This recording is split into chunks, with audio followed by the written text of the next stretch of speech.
daara defar sama xel daara ma def ni ma mel moo tax ma wéy daara moo tax.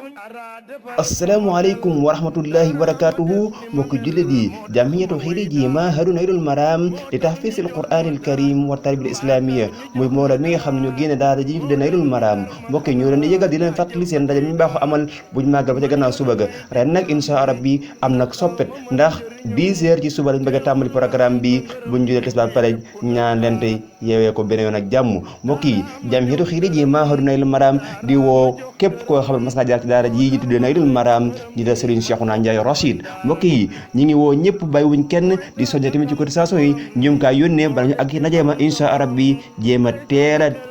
ñëw ci jotaay bi waaye tamit fas yéene jéem a indi cotisation yëpp ñu jëm koo dajale jéem a ci liggéeyu daara ji mbokk yi kon jamiyatu xiriji mahadu naylul maram ñi ngi woo ñëpp bàyyiwuñ kenn insha Allah bi mi ngi tolloo kon buñ màggale bu am ñaari fan feece daari naylul maram ca pulaaye daari Serigne Cheikhouna Ndiaye Rachid ku ci bëgg ay leeral nga war ci numéro téléphone yi nii 76 498 68 94 wala 77 557 09 32 mbokk yi ku ci woote insha Allah bi da nga am ay leeral yu leer naññi jëm ci mbooloo mi nga xam ne kat ñoo jóg ngir fas yéene jàppale ndek Serigne Cheikhouna Ndiaye Rachid ci daara ji waaye tamit ñoo ngalaat daara ba lépp ñoŋ ñi ngi woo ñëpp bàyyiwuñ kenn ñu jéem a teel a ñëw ànd ak cotisation yi ñu jéem a taxawu daara naylul maram jërë ngeen jëf.